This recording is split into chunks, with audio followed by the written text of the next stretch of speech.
What in the world would bring a chameleon out here all by itself anyway? Someone must have left it. You would guess that whatever probably was singing or whoever was singing is no longer here. You know, Jimmy, old boy, here's a thought. Do you ever think they left it here specifically for you? Well, gosh, it's not my birthday, and it's kind of an odd present to leave. What if it's not a present? Clay just looks at Chameleon like, I like his paranoia. Mm-hmm. It's good. You know, just for shits and giggles, I haven't tried tracking in this particular area yet. Maybe I could follow the tracks of whoever left this lizard behind. Okay, you can try. Let's do it. Moss, old boy, I've never tried this before. Oh, well, what the hell was that? But what if I rolled That's a fail. my power to see if there's any sort of magics in the air that I recognize, and any way to, I don't know, see in which way they went. As I am building strength in these things. You know, power is not necessarily like a detect magic skill, and I think when I allowed you to use it before, I was probably overstepping my bounds. So I would say probably not. It was worth a shot. Dead end, folks. Jimmy, I'll be asking that you keep your lizard away from me for the time being. Oh, he ain't gonna hurt nobody, Mr. G, especially not you. Ain't that right, little guy? Well, you're sure as hell right about that, because I'm not getting near that damn thing. You and India both. Well, now we know the general area where she might be, but it looks like she stopped singing. So we're going back to the hotel, or are we already back at the hotel? I think we have to head back to the hotel. Non-test. All right. Pretty much Non-test. dead-ended here, I guess. And as you make your way back to the hotel, the streets are relatively empty, except for a group of black shirts, which you see walking down the street, jeering at any passersby that may still be out on the street drunkenly, just yelling to the top of their lungs in Italian. And eventually they catch sight of you and they start jeering at you as you pass by. But it doesn't seem like they start anything. They don't seem to be overtly hostile, just overly confident. And eventually you make it back to the Grand Hotel. And Definitely are you not. all going to... Go ahead, sorry. I was just saying, make sure the chameleon's tucked deeper in my pocket so the black shirts don't see it. Okay. You would guess that they are probably so distracted with their drunkenness and just making a ruckus that they probably don't notice. Jimmy would not guess that. He's definitely very protective of the lizard. Oh, fair enough. Is it now your friend? Yes. George. Chad is asking what is a black shirt. So the black shirts were basically Italian version of the they were brown kids. Italian. They were Italian. I don't want to call them all thugs, but they were Italian nationalists that were very, very, very loyal to Mussolini when he rose. Italian version of the brown shirts. And they kind of designated themselves as order keepers. Yeah. And Mussolini kind of just looked the other way at it. Wow. So you all make it back to the hotel. Right now it is about, you'd say probably 12:30-ish at night. Okay. You all going to bed? I'm going to go to my room, lock the door, read my book. Stay the hell away from that lizard.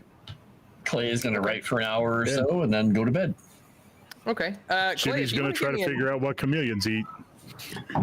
Nice. Clay, if you want to give me a knowledge Jimmy's? roll, at least you can try. Sure, let's do it. Writing is. Let's see if he gets anything good out of his pen. He's off by 1, so he's going to not spend the luck. He's just going to have an off night. I don't mean to Okay. feel stupid to point this out to you, but you did see it eating butterflies and moss when you came upon Yeah. it, sir. don't know if that's his primary diet, Mr. G. Yeah, but I mean, if he saw him eating them, he certainly doesn't dislike them, is my point. I mean, you see a homeless man eating out of the garbage. Does that mean his main diet is garbage? Yes. All right. So then today is Monday, January 15th, right?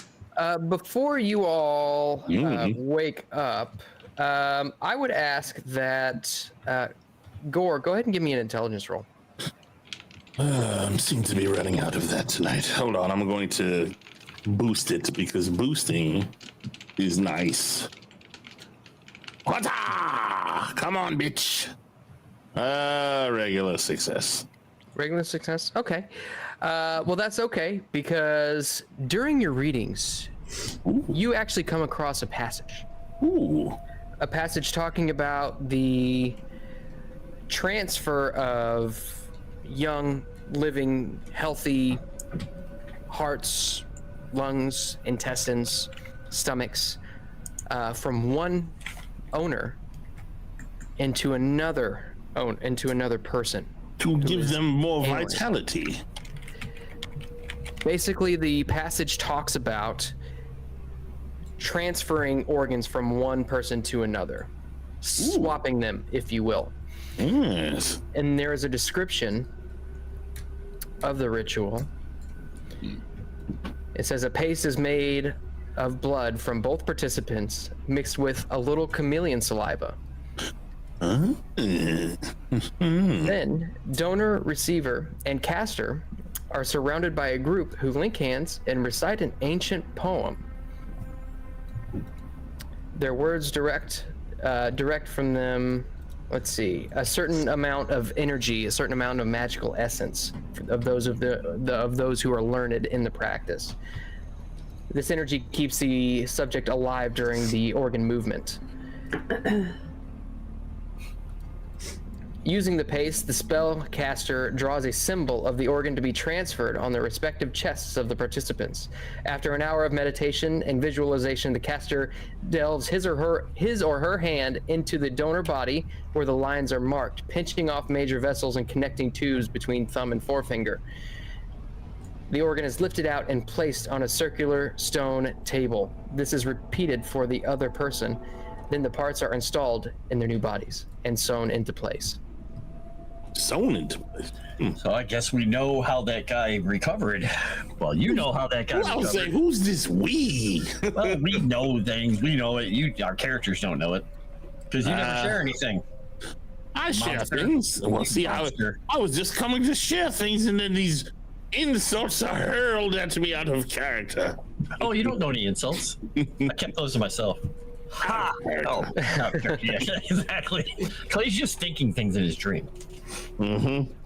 Are you sleeping? It depends on how late that happened because he was writing for an hour or two. I wait until Jesus Christ. Jesus Christ. Thank you, Chameleon, for $19.99. Keep me safe, Jimmy. I can be your friend. Take this as a piece of my goodwill. I wait until I hear Clay snore because he's big and grumpy, and I'm sure he snores. And I start banging on his door hurriedly. Hey, baby. He will wake up abruptly, assuming that everything's on fire, and grab a gun and open the door. Oh, I'm sorry. Did I wake you, old boy? He's just gonna look out. Yeah. Oh, I'm sorry. What a shame. I didn't mean to wake you, but there's some urgent information I have stumbled upon. Maybe we should go wake the ladies, and then, well, maybe we'll let Jimmy sleep, huh? Oh, I thought you were going to tell me that Jimmy was dead or something because the chameleon ate him. Well, I mean, he might be dead by now, but who knows? Yeah, he'll just head on out. You know, in his traditional Clay sleeping gear, he's wearing boxers at the moment, and he is just going to walk down to the girls' doors and just knock on them and attempt to wake them up. Yeah, It's Clay. I'll wake up. Well, I'll be right there. I'll just quickly get dressed and then open the door. And he's gonna go down and wake Jimmy up anyway. This better have been important. Blame Eldritch. I mean, even if it was important, you probably wouldn't understand it anyway, but I figured you might want to be here for this. And I don't know if Jimmy wakes up, but he knocks on the door and says, "Come down to the room. We have something to discuss." Yeah. Yeah. Do me a favor, Jimmy, old boy. Leave your little fellow in the room, would you? That's a good question, Sassy Witch. Yeah, is Eldritch dressed? Of course. Oh, okay. I don't want to show off my huge member in front of these fools. That's true. I don't want to embarrass them with this girth. I don't want to see it either. Clay does not share your civilized notions of propriety. I mean, Clay better be wearing some extra long boxer shorts because, you know, Normal boxer shorts. that monster can flop out at any second. I'm just saying. Ew. Not his concern. That's your Birthday problem, Jimmy. eyes, mortals. Okay, Mr. Gump, I gotta go see my friends. You wait here. So anyway, yeah. He's gonna leave the chameleon on a warm spot where he had been sleeping and go join the others. Well, as I was reading this evening, something fortuitously came to mind, or came into my vision, about our current situation here with this little Jimmy's friend, and where we stand at the moment. I believe they were performing some sort of ritual, which is some sort of organ transferal ritual. I know you won't believe this, Jimmy, because these sort of things don't go well with your slow mind, but do try to keep up and listen to what I'm saying, would you? So, they use the chameleon's saliva to somehow bolster or magically help with this ritual that where they take, I'm assuming, of course, I don't know if this is right or not, Moss, because you didn't say if they were younger or older or whatever, but I'm assuming. Where they take the organs from a young person and transfer them to another person who's probably older, like one of us. And then I believe that gives them some sort of newfound vitality. Maybe that's what they were doing. And then there's like some sort of chanting or something like that goes along with it. I don't know the actual words. They did not tell me what they were, but So this is what they did to Conti, to Flavio. I mean, why else would we find a chameleon in the middle of Italy amongst all the other things that seem to add up to what I'm finding in this book, sir? So basically, the mechanic that was killed, they took the organs and gave them to Flavio. I don't know, because wasn't Flavio stabbed to death? I mean, Flavio wasn't. The other. No, Flavio's alive.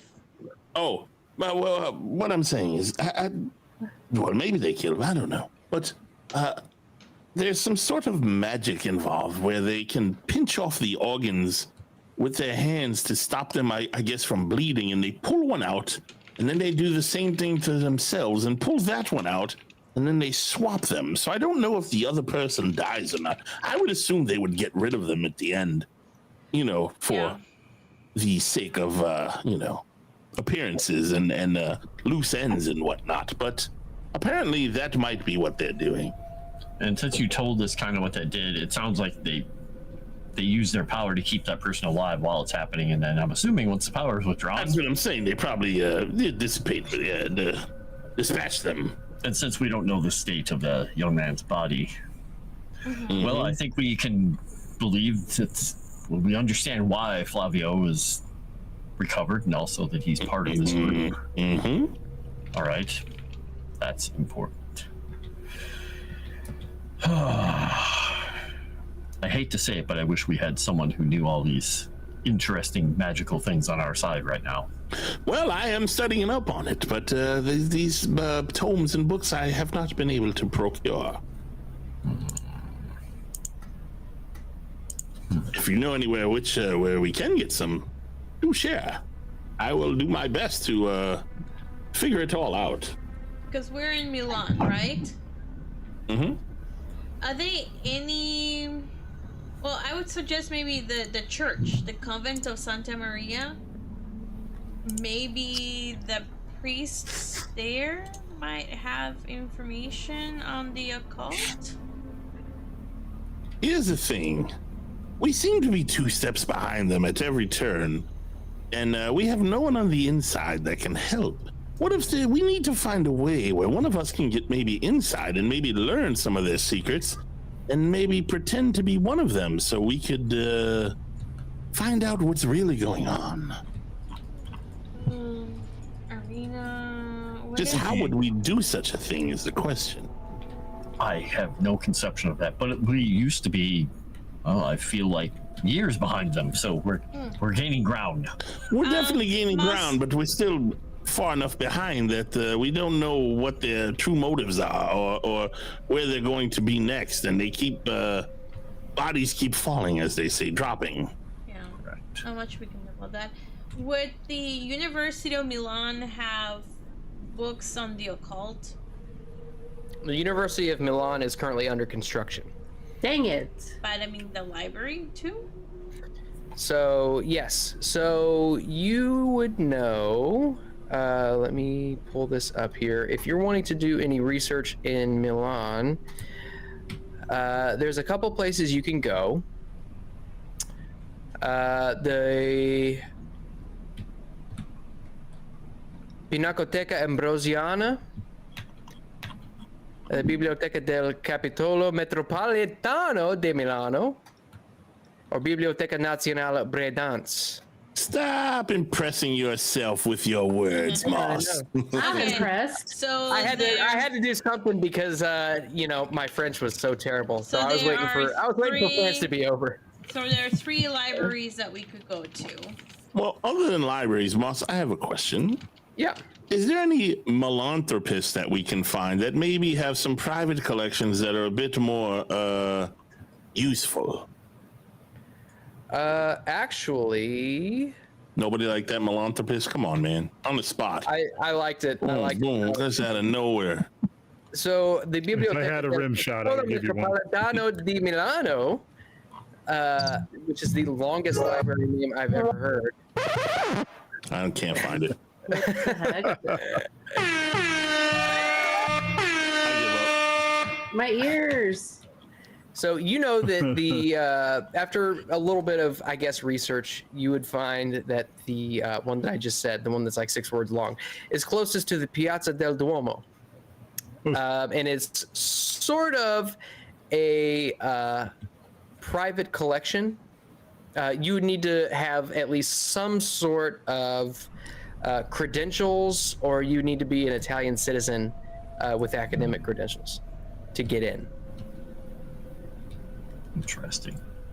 But it's pretty close to the Cattedrale il Duomo and the Galleria. How do we go about procuring credentials? Is it like a credit rating type of thing that we need to do? So in game terms, you would guess that you'd probably need to roll a successful credit rating to gain access to this library. Okay. We'll just do that then. Specifically, a hard credit rating. Okay, we'll just do that then. Okay. Yes, well, Chrysanth, I am showing off. Sue me. Bam. I know what we're going to be doing tomorrow morning then. Yeah. I think that Because works. tomorrow's Monday, you said, right? Yeah, today is Monday, January 5th. Or I guess it's already flipped over to Monday, didn't it? Yeah. Digging a hole for a chameleon. I know you don't mean that, Mr. G. Well, you don't clearly know how to take care of it, so it's probably going to die or eat you, one or the other.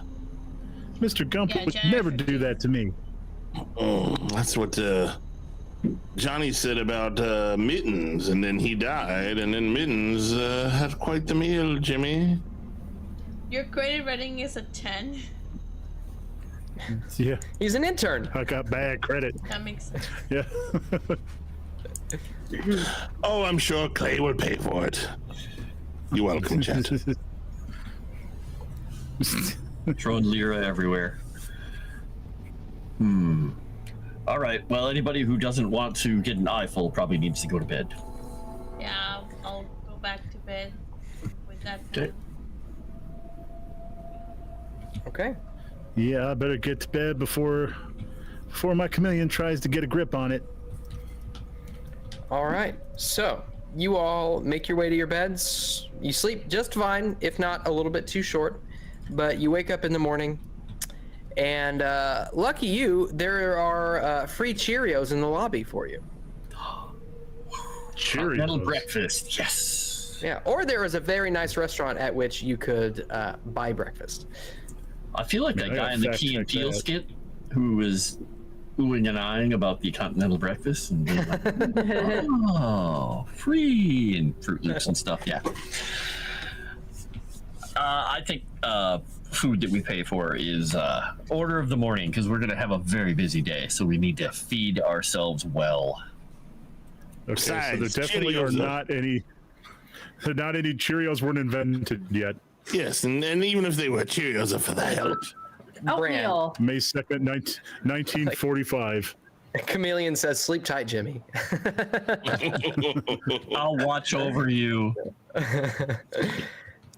All right. So you all wake up and the breakfast is made to order, so you could have pretty much whatever you want, so long as it's available. And I'll have Your chameleon and eggs. Eggs, I mean, protein, coffee. eggs and eggs. Eggs right. with lots of ketchup. you all eat your fill, and you are ready to go for the day. So, What is the name again, so you can show off the specific place? Is it Nacional one? As soon- Biblioteca Metropolitano de Milano. Oh, that one. Blah, Okay. blah, blah, blah, blah. oh, now you had to ask me again because Because you closed it. because I closed that window. Hold on. Perfect. That place. The Biblioteca del Capitolo Metropolitano de Milano. What? What are you Exactly. saying? Laga, block. Metropolitan Library. Y'all. The Metropolitan Library, the Capital Metropolitan Library of Milan. Yeah, it's the Met of Milan. There we go. Done. There you go. All right. I guess we can see if we can gain entrance for everyone while we're full. So just to kind of set the scene here, you all pass through. You make your way down the street, and let me set the scene here. Hold on. Exactly, Circus. I'm sure that's exactly what happened. Sirenscape is loading very slowly. Jimmy talks about having a family back home. No, they're gone. They're dead. Don't worry about them. No, Kristen, not what- real what? Italian. I'm not hearing enough swearing.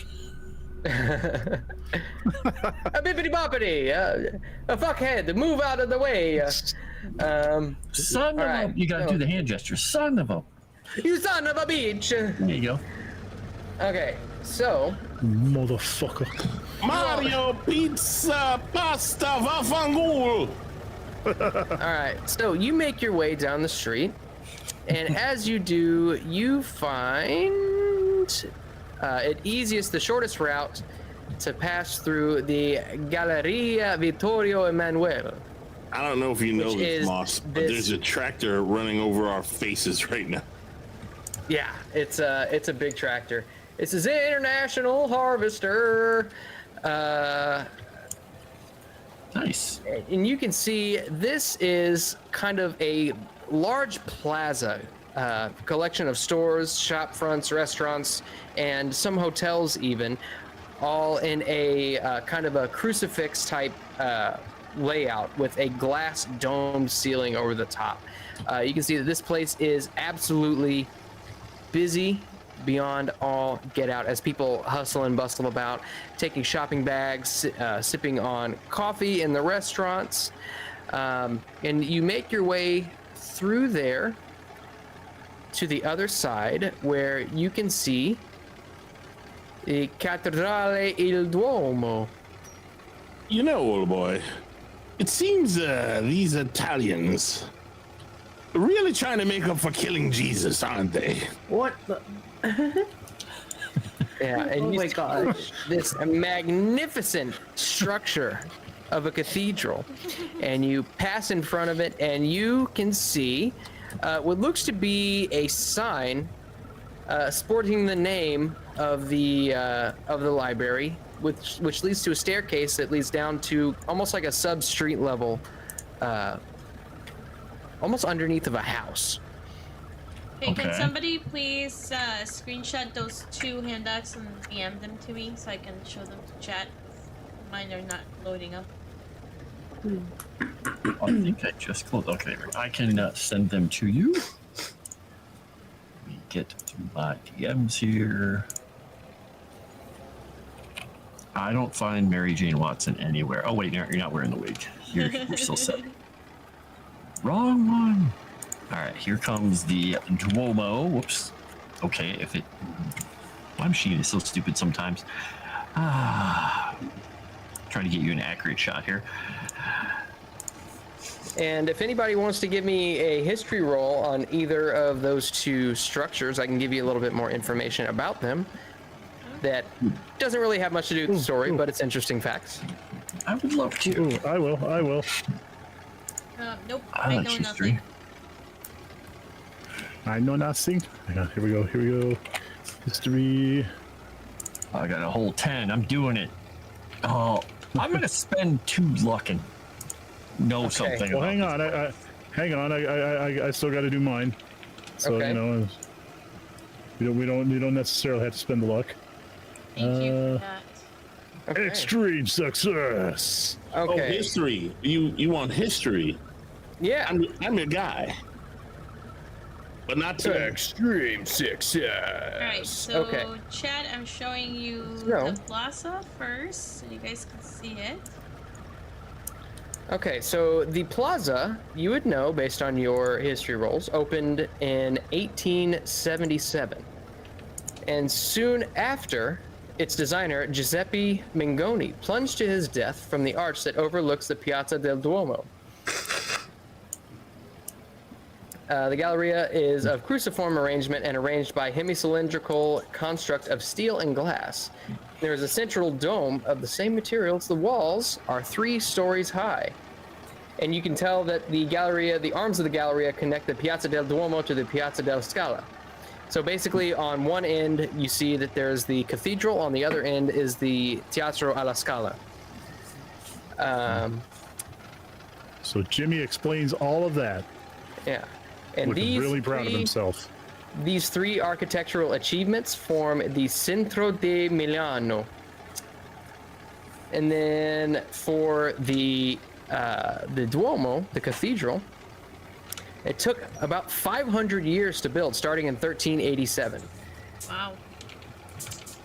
The facade houses 5 sets of massive double doors and is 240 feet across and twice again as long. The great squat base rises to an astonishing delicacy of 98 spires, a nimbus of needle shapes straining to the sky. The pink and white marble enhances the movement towards heaven. Inside the cathedral, 52 pillars support the roof that covers the sarcophagi, shrines, fonts, pews, and areas of colored light streaming in via the stained windows.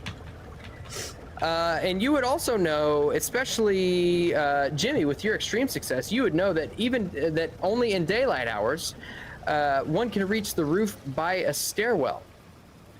And from there, Milan can be viewed spread out orderly and untroubled. Come on, guys, we got to see this. We can. It's. Jimmy tries to lead them up the stairs. Is there a highway in this building? Do you all head inside the cathedral as opposed to the library?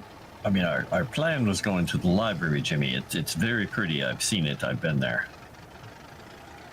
It's Oh, impressive. shucks, I should have known. You're a well-traveled man, Mr. York. Especially when one's wife drags you everywhere. So, have we decided what we're doing? So back to the library, I guess. Okay. Jimmy got vetoed. Okay. By Clay saying, I've already been there. Oh, Sevy, we can't hear you if you're talking. Oh, we can just go to the Duomo after the fact. Yeah. I mean, it's in Clay's mind. We have the important thing we have to do first. If we go and wander around there before we eat or do something like that before we go to the next thing, it's always a good idea, especially for Jimmy and possibly India who haven't been out and seeing as much. They can say, "I've been there." Yeah. Okay, so you all make your way down to the library. You can see that there is there's a door, normal sized door with a window, and a slide which opens. The door is currently locked. But you do see what looks to be a button just to the side of the door, presumably a doorbell. Clay will push it and then kind of step out of the way to let Camellia present herself, because the Italians are much more, excited about seeing a woman, I'm thinking. Okay. I was gonna say expressive, but okay. Oh no, I was gonna say much more excited about ladies, as witnessed by, a lot of them and the French that we've met. Okay, and you see, you see the slide open on the door, and a very pretty face pokes her head, and she says, in Italian, she says, "Hello, can I help you?" I do know Italian, but it is very basic. So, do I roll to try and speak Italian, or can Clay speak Italian? He can speak it at a really basic level, but that's it. Okay, I will say, do you speak English? See, you are not an Italian citizen? Correct. We wanted to secure credentials, if it's possible. Go ahead and give me a credit rating roll, real quick. Alright. Use an Eureka point. Okay. No, yeah, I'll use an Eureka point. Oh, yay! I got a 1. Oh, you got a 1. Okay. She says, 10 lira per person. Okay. I'll give her 10 lira per person, whatever amount that is. That's like $2. Okay. Yeah, if you since you splashed out for other things recently, if you want Clay to pay for that, just let him know, because he's not concerned about it. So. Okay. All right then. Yeah, then you can. It's $2 Yeah, per person. That's not a lot. He'll basically just step forward and look at you like, and then he'll take the money out and put it down. Okay. And you see she grabs it through the window and slides it shut, and you hear the door creak open, and you're blasted in the face with the smell of old musty paper.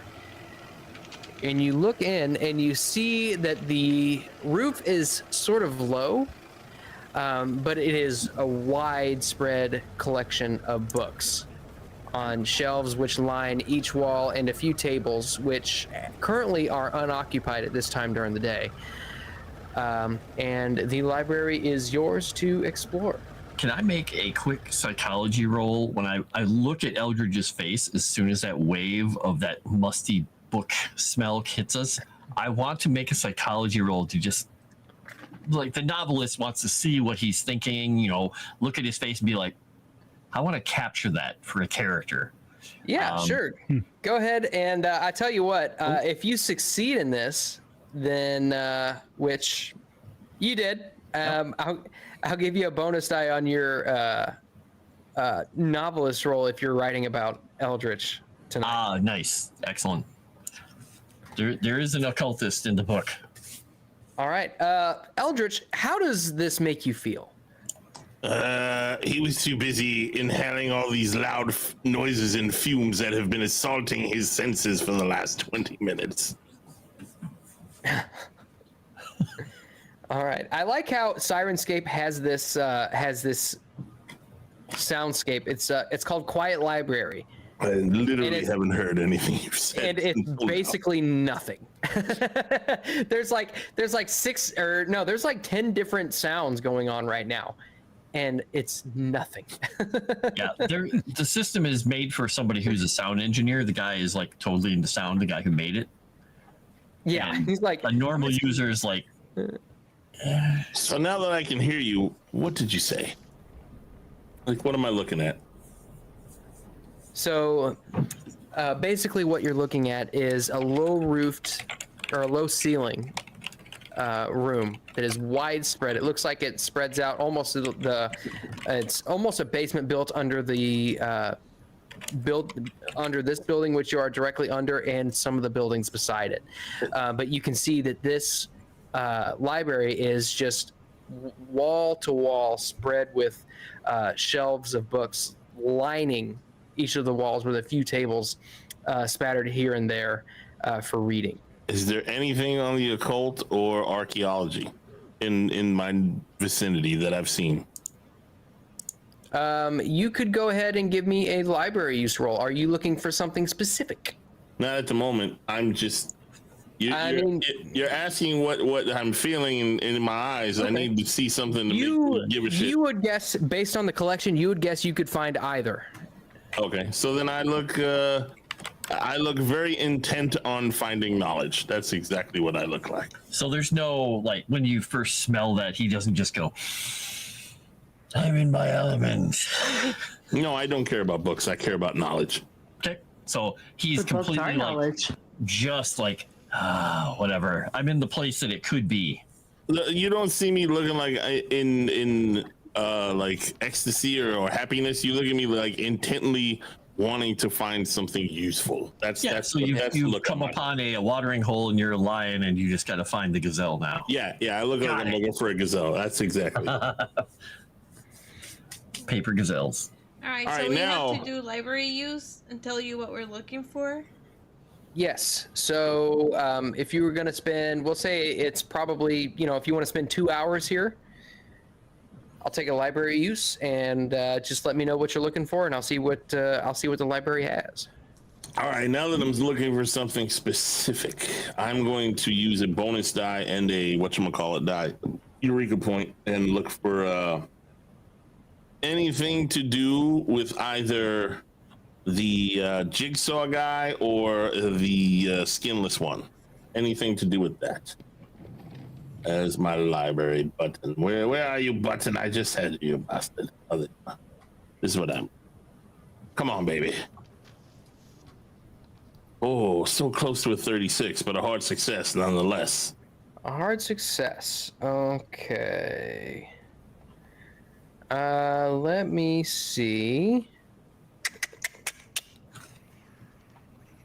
There are evil Italian things whispering in my ear, Moss. Oh yeah. Well, Italians are evil. Did you know that? I should. Okay. Let's see. Bear with me for just 1 second, because there was one bit that I wanted to tell you.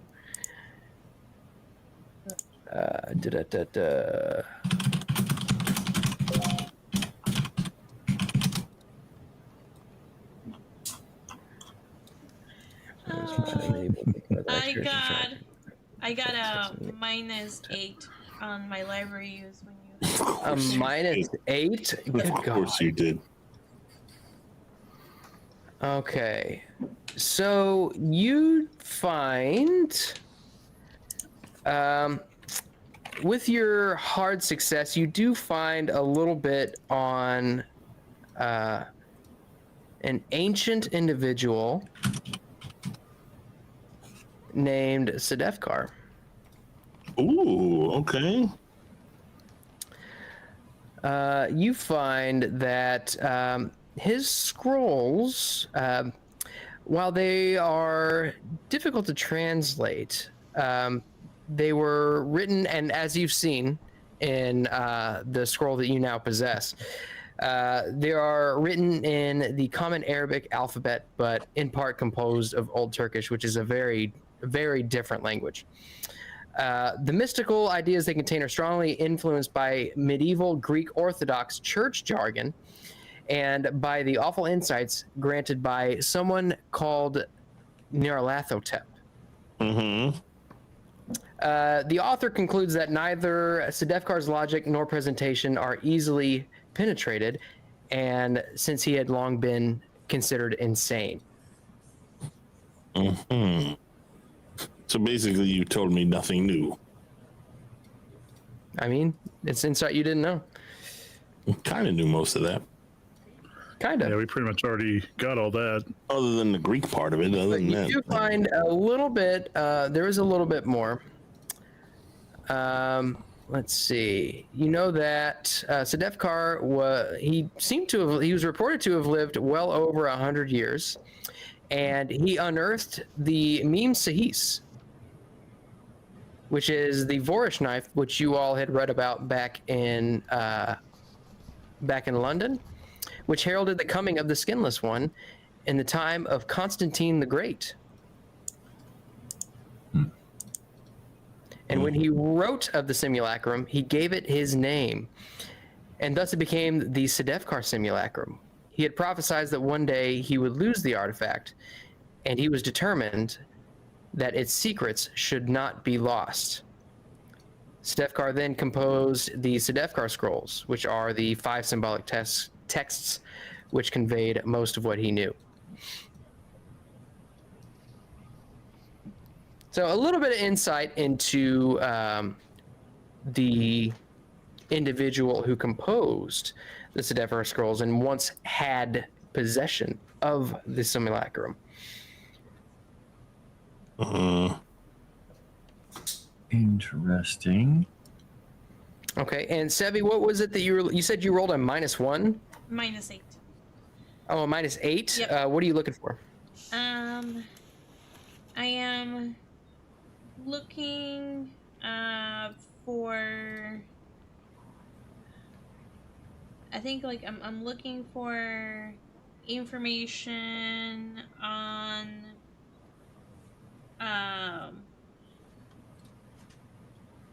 on a couple of things. One is anything that has to do where the scrolls might be in here in Milan, or the ritual that requires somebody to be singing the aria in a specific, that specific place. Okay. Yeah, so I'm just gonna look for that.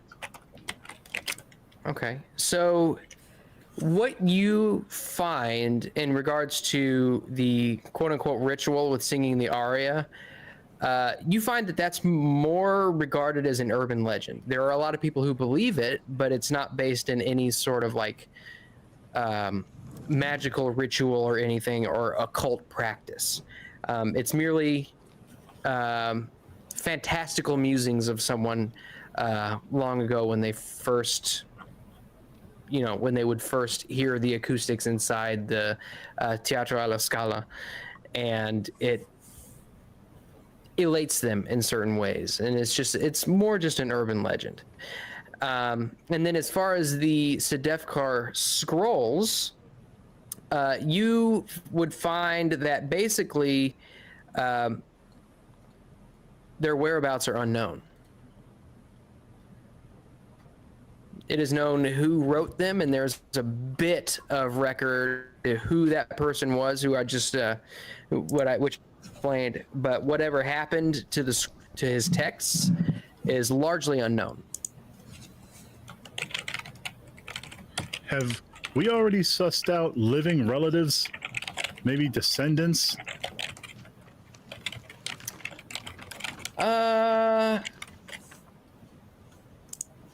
Let's see. You know what? I'll make a library roll for that. No. Actually, no, hold on, Sevi. Sevi? Yeah. We are all. Because you got a... It would have Super been extreme success, right? You got a critical. Okay. The history that we did like half an hour ago just popped up. Hey. Okay. So actually, Sevi, you do come across a little bit more information. So I would assume that probably you, Eldritch, are working together. So you find that Sedefkar inscribed the last of the scrolls in 1203, as it is recorded. The Fourth Crusade breached the walls of Constantinople in 1204. It's recorded that Sedefkar had hoped to escape with the conquerors, but a Venetian cabal known as the Unburdened Flesh sought the simulacrum for themselves.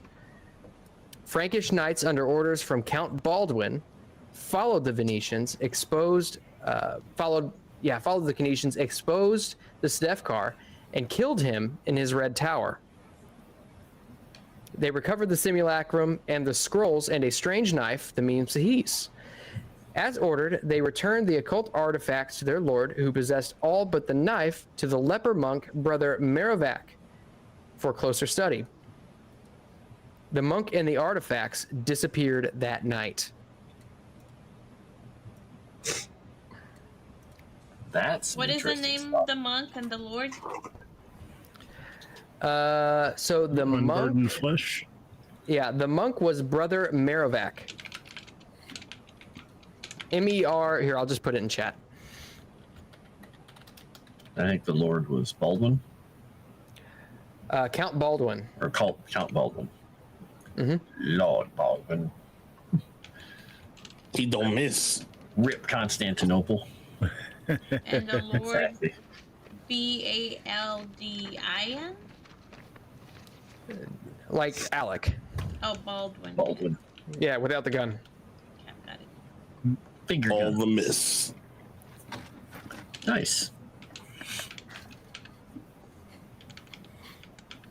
Well, Clay is not very good at library use, but when it comes around to his turn to roll, he's going to be looking for more information on the realm of dreams and the dream, the idea of, the place where we went, and if that's like a larger place. Okay. He's been in Calvino before, and he's been in this place, and he's been all these weird places. He's like, it's got to be a thing. Okay, Jimmy, what did you roll? Did you roll already? Because I know you said you were looking for something as well. Okay, what exactly was it? Was it that you were looking for? I was looking to see if we could like track any possible living relatives we might be able to, track down. Question. Okay. Yeah, go ahead and give me the library use. Okay, hard success. Yeah, you actually find that Sedefkar had no heirs. Just the ones he put on, baby. What about the Baldwin brothers? The Baldwin brothers, you would ask me that, and I don't know. I would assume so. And I can see... Your credit rating just came in. Yes. It's a time warp. Let's see. I can get that to you. Probably in DMs. If you're looking for a Baldwin family tree. You're gonna slide into your DM with some Baldwin knowledge. Not the weirdest thing that's happened to you. Goody. But what I can tell you, I don't have any specifics right now, but what I can tell you is that they would be Venetian.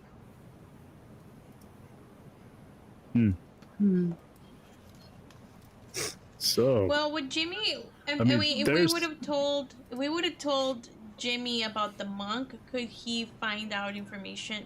Could he have narrowed down and looked information if they were heirs of the monk, Brother Merovac or Sedefkar?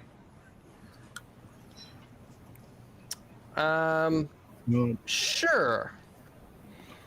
Is that something that you would want to look for, or do you want to keep on the Baldwin train? well, No, just really a general search if I could find anything like that. So yeah, they asked me to look for the monks. You said. Mm-hmm. Okay, so yeah, The leper monk brother specifically, or the order. Well, we just have the name. Monk, brother, Mirak. But yeah, he was referred to as the leper monk. But was he part of the unburned flesh group? Not necessarily. No, he wasn't necessarily with the unburdened flesh. Okay, but they handed the stuff to give it, put it in his care, and then he disappeared. Correct. Or to study. Okay. Right. When you say disappeared, do you mean disappeared as in he was disappeared, or he just up and disappeared? Which could be the same thing. Based on what you can find, disappeared as in there are no more records of that monk or what he took with. Oh. Yeah. No longer written about.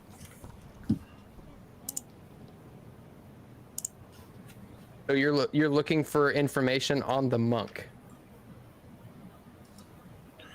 Yeah, last spotted. Does he have any living relatives? I mean, based on that, you don't really find basically all the information that is given about that monk is his name. Let me see here. No family name to go by? I mean, he was a monk. Oh, good point. Wasn't exactly Well, running around laying seed. Yeah, we don't know if it was that kind of monk. I think that's the only kind of monk there is. Well, sometimes they take another name too, so. So these are monks of the skinless one, right? We don't know what order they're in. If you were a monk of a skinless one, would that make you a skunk? It doesn't nice. It doesn't necessarily say as to whether he was part of any cult or not. Basically, all it says is that a cabal known as the Unburdened Flesh entrusted Brother Merovac with the Sephira Scrolls and the Simulacrum, and he disappeared that night. Oh, okay. Well, so then we'd be looking for the monastery that he was at, or the place that they would gather. This is all in the records of the sack of Constantinople during the Fourth Crusade. Yep. So we have no idea right now. So dead where end. he ended up. Dead end. Possibly for the moment. Okay, and then Clay, what was it that you were looking for? He's going to try, and it's possible if he ends up having to push this roll, he'll get a little bit like frantic looking for things and asking loudly in voices and pushing the roll and getting kicked out of here. But he's looking for the Dreamlands. Oh, never mind. Ooh. The Dreamlands. Okay. Yeah, it's not, I'm saying Dreamlands, but he's looking for things on, the realm of dreams because he's been there with Calvino. He's like, there has to be a larger something because we've been there literally in a place just like that. And he's like, there's got to be information on it. Okay. And if it matters, he would spend, if the hard success is going to matter on this, he could spend the luck. If it might not make a difference here based on how possibly, there may not be anything in this place, then he won't spend it. Let's see.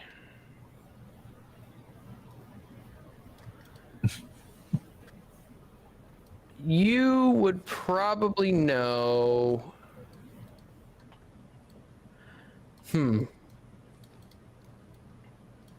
So, based on that roll, I'll give this to you. Based on that roll and what you find in the on whatever occult books are written about potential dreamlands, where you were almost seems as though it was kind of a sequestered realm. Like it wasn't exactly what the dreamlands Dreamlands was, almost as if Pocket it is realm. yeah, exactly, almost as if it's like a pocket realm, like If only you had some pocket sand.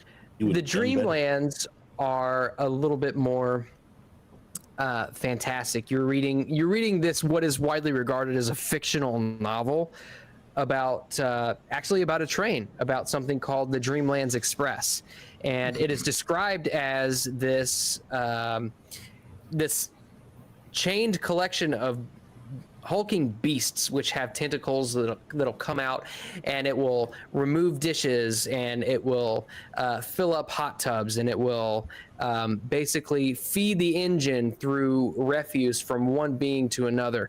It's very odd reading. Train slave. Basically, what you remember almost feels. Actually, give me an idea roll. Okay. Good luck. Nope. No ideas. No Push ideas? it. Push it, man. Push it. I It's mean, worth going mad for. you can try to push it. If I push it, can I use Eureka Point on it? Sure. Let's push it and see if he starts just muttering to himself, walking around here, and gets himself kicked out. Oh no! Oh, nice. Okay, very good. So based on your understanding of what you're reading about the Dreamlands and what you had experienced, where you were almost seems like it was a memory, like a history of where you were, in a very exaggerated sense. It doesn't Right. seem like a very fantastical place where there are towns full of cats. Right. And trains made of gelatinous beasts.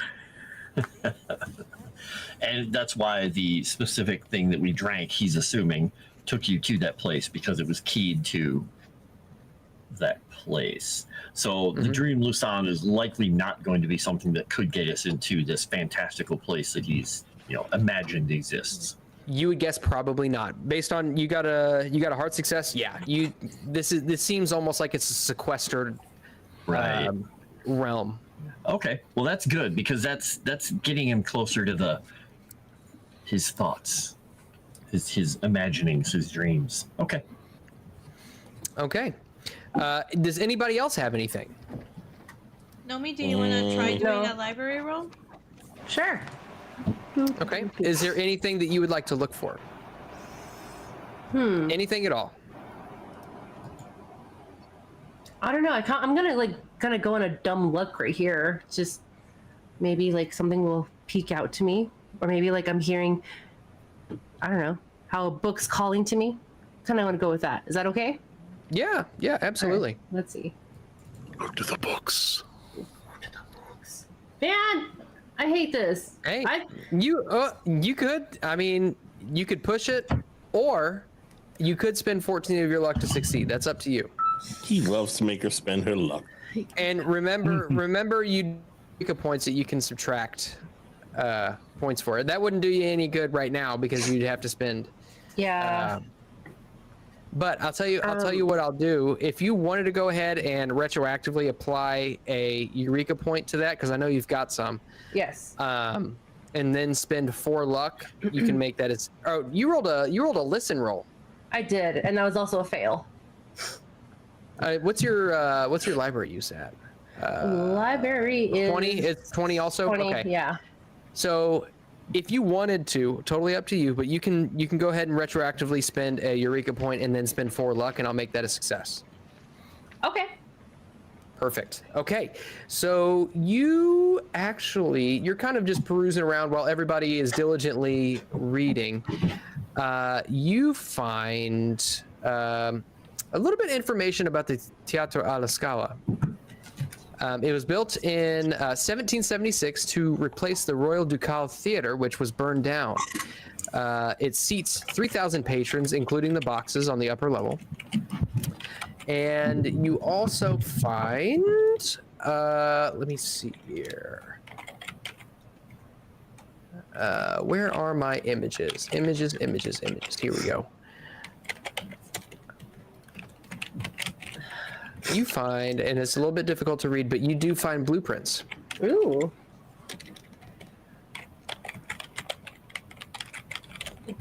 I found blueprints, gang. It looks like the theater. Oh, theater. At that point, when you're doing that, Clay just slams the book he's been writing in close. He's like, and he just lets out a, yes, I knew it. And looks around a little startled. A what now? Like a theater, a teatro. Oh, the La Scala? The one that we're going to. Ooh. Teatro a la Scala, yes. Clay is not keeping his voice down right now. He's like, he gets up and slides his chair back noisily and comes over.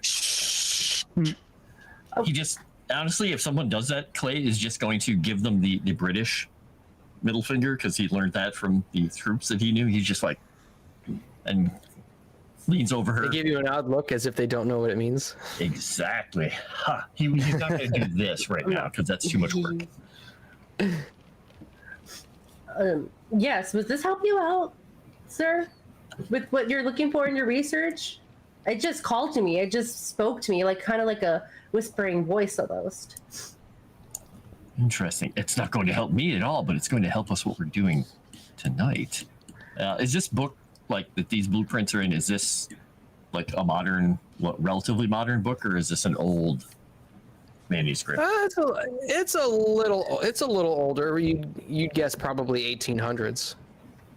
Okay, Clay is going to just bring his book over then instead of ripping the pages out because, that's probably not the nicest thing to do. He's just going to bring his book over and start drawing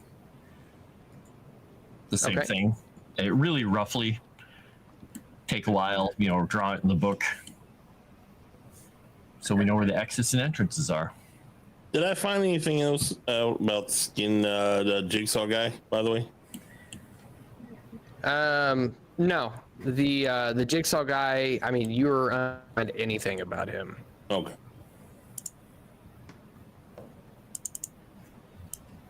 Oops. If you're looking specifically for the jigsaw prints. But you use your library use, unless you want to spend another 2 hours looking for something else. Do I have time? Party, does he have time? I mean, we have until this evening as far as we know, so we probably have until We lunchtime. have time. I would like to learn more about a pocket dimension and ways to create one and control one and something like that, if possible. Or any leads to it, or anything reference to it, or anything helpful to understand it more. Maybe create my own. Okay. I will roll. Oh, I'm a genius. Extreme success. You find nothing. The fact that you see all these eclectic things that the source material doesn't tell me anything about, so I'm like, okay, well, I have to come up with something that's like, okay, what does he know? So let me see. We're so close to a critical success, it hurt. Are you clutching your chest right now? No. Okay, what are the rest of you doing during this 2 hours? Clay is going to work on his Latin. I guess Jimmy's going to try to learn some Italian. Okay. Since that seems to be the main skill to have right now.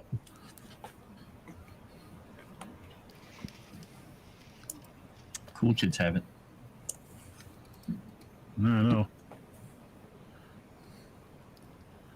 Okay. So you find to people using hallucinogens, or what are normally thought to be hallucinogens, to brew special potions that allow people to have certain visions that transport them to other places. There are records of people describing past events, or almost as if they're traveling back in time, where modern technology present. You're roboting. He would Yeah, robot. modern Right when I technology. get something useful. God, Modern technology Where modern technology is not present. is Right. not present. We only lost 2 words. But critical words. Yes. very critical. You don't find the specific ingredients necessarily. Let's see. But what? One day I will find a book with useful knowledge. One day.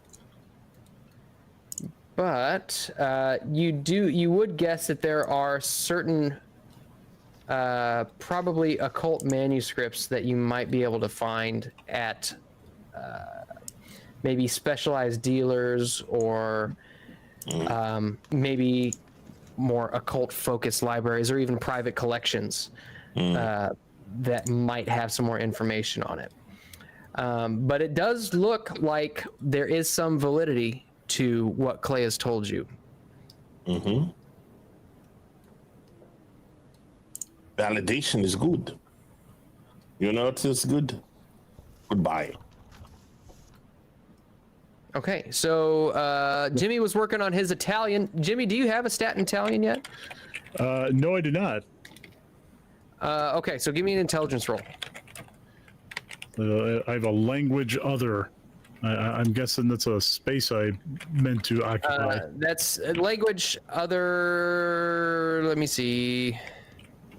Yeah, I don't know what's supposed to be there. So I would say, give me an intelligence roll real quick. Here it comes.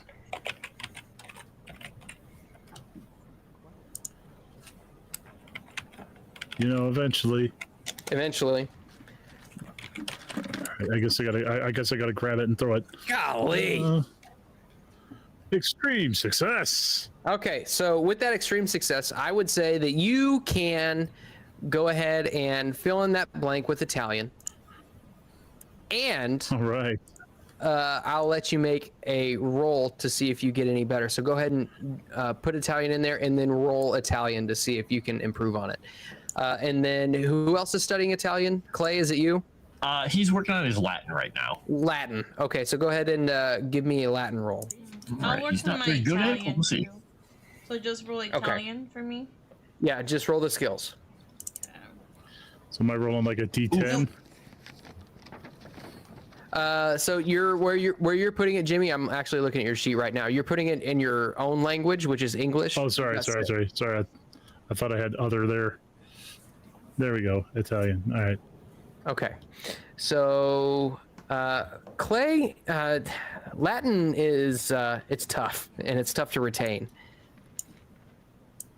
And he's all his head swimming with everything else he just figured out too. So Yeah, he's a little bit distracted by what he found out about the Dreamlands and where he actually was.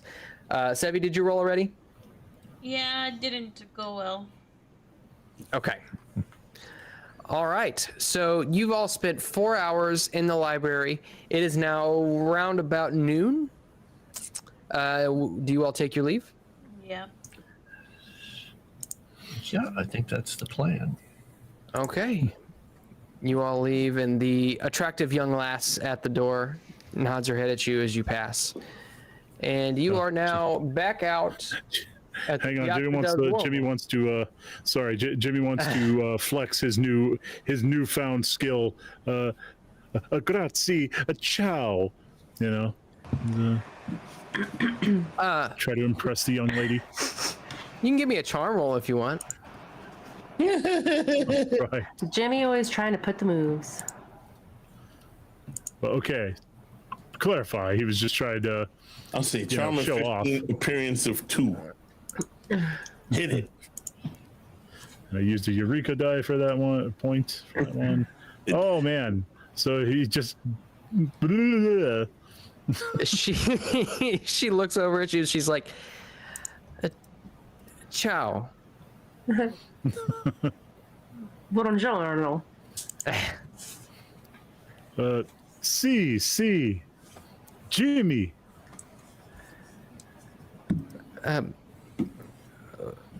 Rose. Jimmy. I got her name, guys.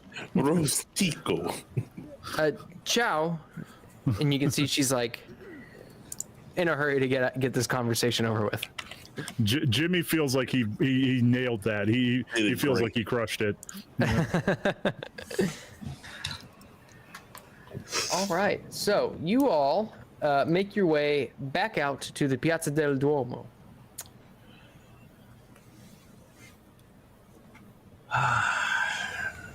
Where would you like to go now? We can visit the church if we'd like to. Yeah, yeah.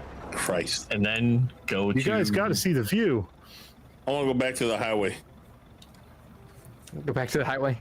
You see, it is around noon. It is very busy out here as tourists wander in and out of the cathedral and the Galleria. People walk around with shopping bags and such, briefcases for businessmen on their lunch break. You guys, if you would, give me like a minute and a half because Daddy's got to go pee real quick. I'll be right back. I'll give you 2 minutes. Okay. Perfect. How dare you? And I have to let a certain cat out who I just woke up by taking a photo of him, which I posted in the channel for our show because he was passed out on my lap. Just Passed out, kitty.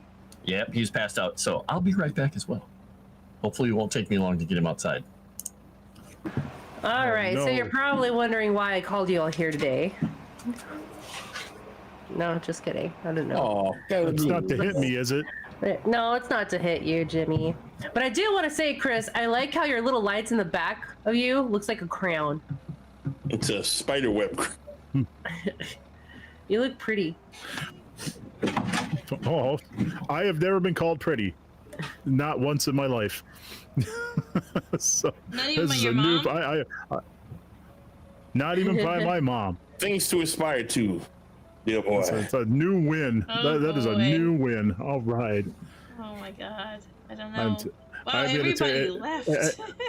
Yeah, so it's I know. us to entertain. Yeah, we have to entertain. Well, let me show you guys what I'm doing right now. Yeah, show us what you're doing. Yeah, see, you got quite the project back there behind you Yeah, the Ooh. on that little hold table on. over there. Yeah, let me grab it. I can show you. Oh, I put a please don't video break. up on my Instagram. Wow. Oh, That looks great. Your blocks collection So is it's shaping up, slowly getting Sevi. there. And I just need to make sure I don't break it. So right now Well, I'm just you know doing it's great. this little part here. You know, it's great. You unlock the core memory of mine. Like every time my dad would get me those Lego play sets of any kind, Yeah. I would wake up the next day and all that crap would be built up. I didn't even get to, he would build all that before I ever even got anywhere near it. So it's like he got fun, those for though. himself. Oh, I don't blame him. I love doing puzzles. Like just I get obsessed with like just puzzles or Legos, and I thought like I didn't have all the figurines I needed, but apparently I did, and I just didn't realize it. So, but still good. I know, it's lots of Nice. fun. Yeah, very very cool. So, what are you guys gonna dress up for Halloween? Because that's around the corner. It is around the corner. I'm going as a dirty, smelly hobo, which means I don't have to buy a costume. I was gonna say, isn't that like your everyday life? That's my everyday. I don't know. I guess, man, Halloween is right around the corner. I think you're right. Oh yeah, I know. That's why I was just like, oh my gosh, what do I do? I didn't think about it. I don't know. I don't know. I have the costume for Asuka from Evangelion. I could do that. Ooh, that'd be cool. I have Spider Woman's outfit, so I could do that. I have a Lara Croft outfit, and then I have a Jessica Rabbit outfit, and I have Leia, like the white big dress outfit. I could do that. So I don't know. For some reason, I think the Jessica Rabbit outfit is going to be a hit. Yeah, You should do I was it. gonna say the simps think all so? just fainted. Okay. I could try that. Sorry if I sound disgusting on stream, guys. You're sick. Oh, you're fine. It was all Mort. Okay. Is there a difference? Oh, Wow. That was for Chris. You were mean to him. wow. You know she's gonna beat your butt in appreciate that, Mario thank- Kart, right? Yeah, I'm mean to Jimmy, not to Chris. You called him a smelly bum. Oh, yeah, She did. She did. Did she say smelly bum or smelly hobo? There's a big You killed her. difference. Oh no, she's dead now. Job done. Ugh, that hurt my chest. Oh God. Sorry. Oh man. Sorry, Chris. Mouse I is actually did back. forget that. From the Yeah, I'm back. intermission. Yep. Clay is declawing his cat. So Okay. that might take a little bit.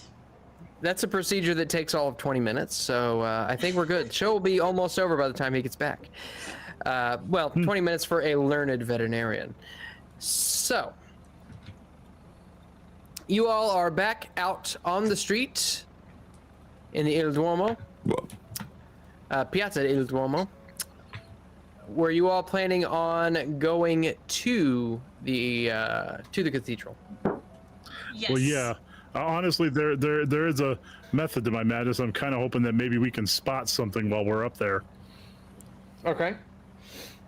All right. So you all make your way into the cathedral, and the sounds just echo and reverberate off the walls as this roof just towers above you, and light cascades and multicolored prisms in through the stained glass windows. You smell incense as you walk in, and tourists kind of look around as people sit in the pews or kneel and pray, and you see members of the clergy up towards the front of the church, and also intermingling with the people who are currently inside the church. But if you all were wanting to go upstairs, you are more than welcome to.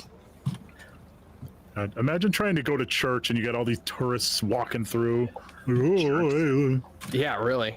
Sorry about the delay there. There were possums outside eating the cat food out of the little gravity feeder, and they didn't want to move along until I shooed them away. Shoot them away with your 45s, your dual 45s that you keep in your... Wow!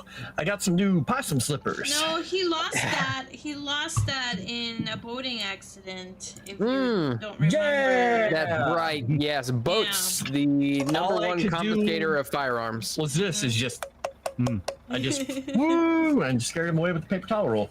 Oh god, Nice. I wish I would have seen that. I wish. Now we know what to do with paper towel rolls. Imagine what you could scare away with a wrapping paper roll. A ghost, your mom, Jimmy's date. Yo, I'll clean Dang. the counter. Don't you bring my mother into this. My mother is a Nice. saint. Coach, Which bring is my why date she into would be this. scared of it. How dare you Nice. say that? She's a nice lady. Woo! Talk All about right. my number one gal like that. I'm right. your number one gal. So, That was nice in you. Number one with a fist. I made you a sandwich, Jimmy. It is my fist. A knuckle sandwich. Yeah, Oh, a damn. knuckle She didn't even say sandwich. knuckle sandwich. She just said I was my get- fist. She didn't even fed it to you. And Give that's me what it was. those It was a knuckle airphones. sandwich. I made you a sandwich, Jimmy. It's my fist. Can we get that on a shirt? Ooh, I love No, it. that's a good idea. That's no, a good there's idea. strange people on the internet. They're going to think I that's love it. kinky. Well, yeah, that's the group. Have you seen our chat?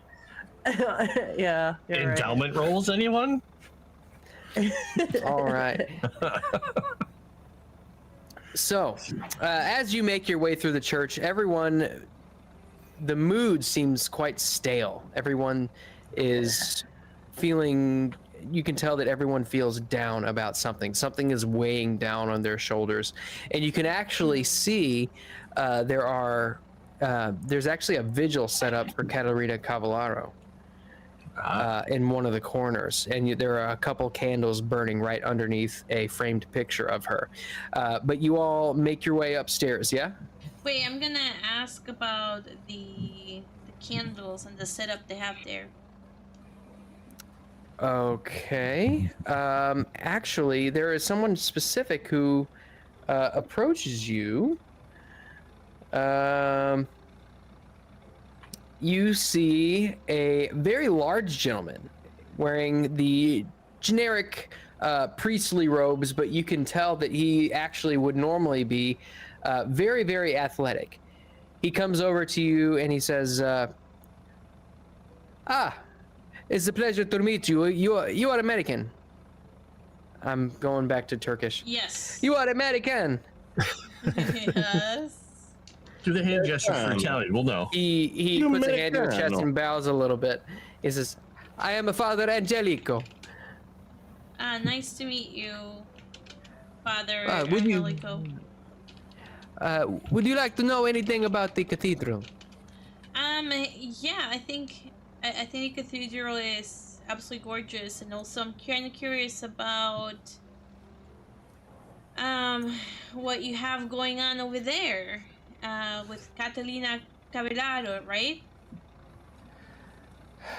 See, it is unfortunate that the people of Milan have turned away from God and turned towards vanity. This is icon set up by the people of Milan.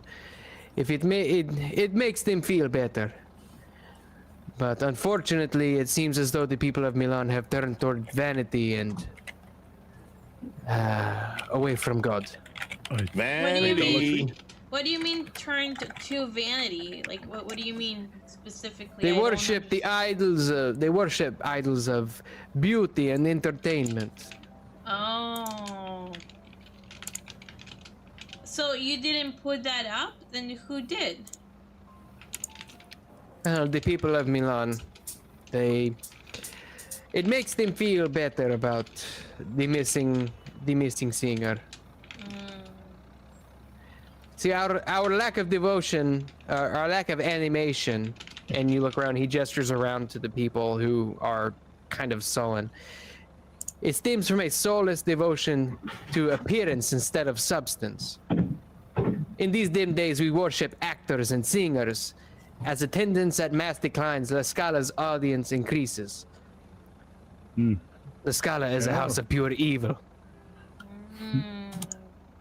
I want to With roll this, you can see psychology. Yeah, go ahead. On the good vicar here. Yeah, absolutely.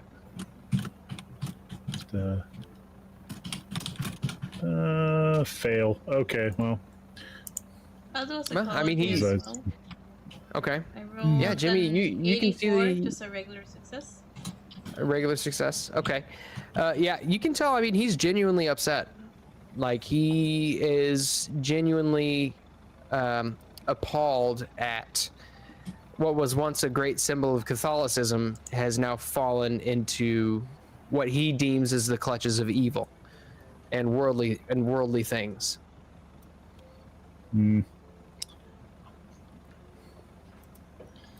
Well, Yeah,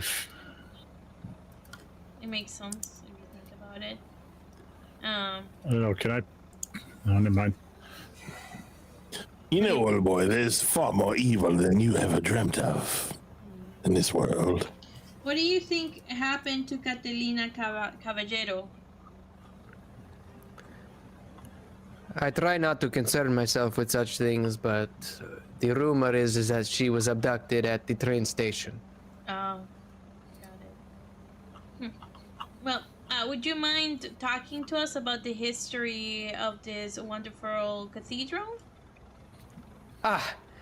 Yes, and you see brightness comes back into his face, and he goes into the whole process of, as much as he knows about the 500-year construction of the cathedral, he points out all of the different spires and the columns which support the giant roof, which stands, I don't know, I would have to Google it, but many feet above your head. Moss, the thing is supposed to happen here, right? What thing? No, the theater. The Oh singing no, yeah, happened. it's supposed to happen in the theater. Mm.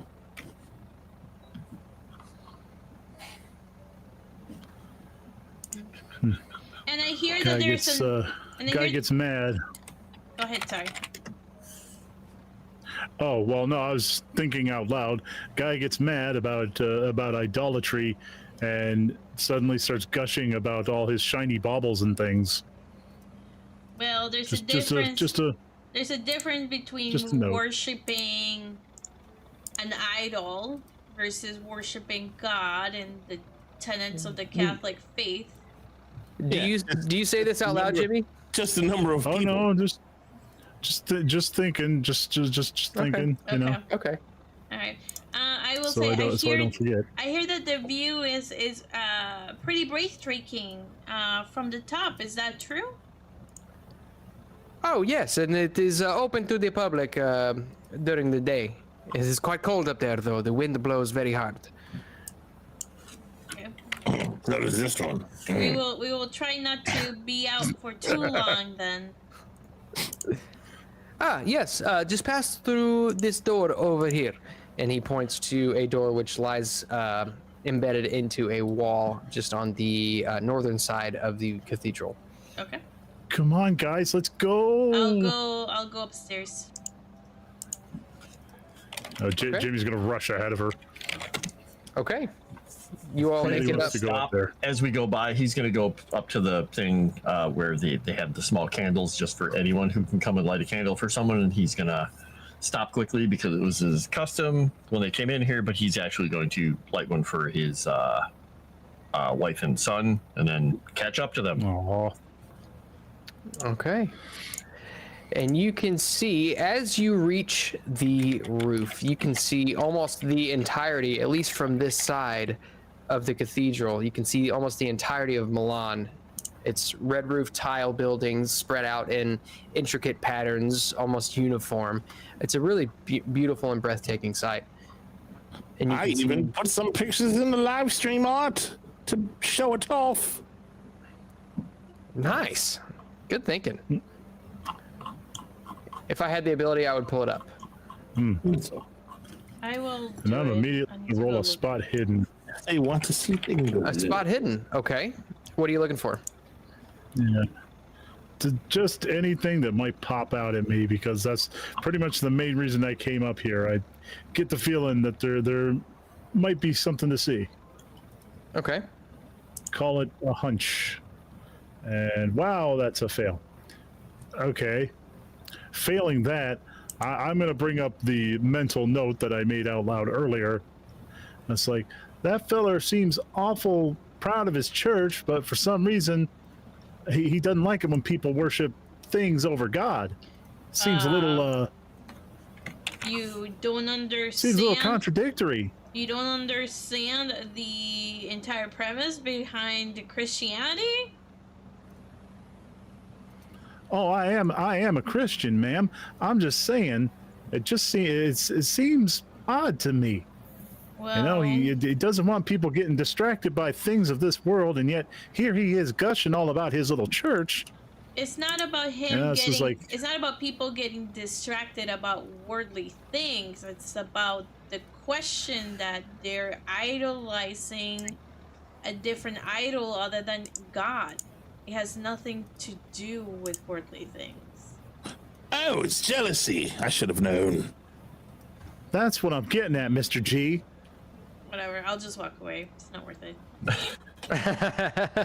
No, I mean, clearly he does not understand it, so I just walk away. It's not worth it.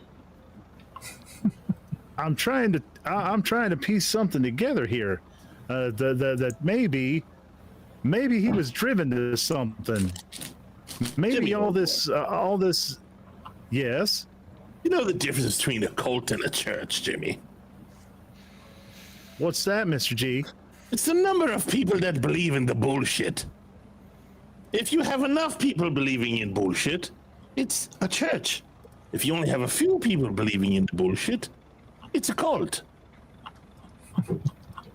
Obviously, I don't got enough to link all this together, Mr. G, but I think we should take a close look at that priest. I mean, how many priests do you know? Jimmy, if you had to look at that priest, you'd have to look at every priest. They all worship their baubles in their churches, and they're magnificent This one to ain't- their gods. Mr. G, hear me out. This one ain't built like normal priests. I mean, just look at him. He almost looks like Mr. York. Well, you know, Jimmy, maybe you can go be one of his altar boys. I'm sure he would appreciate that. It'll be like having a new Mort.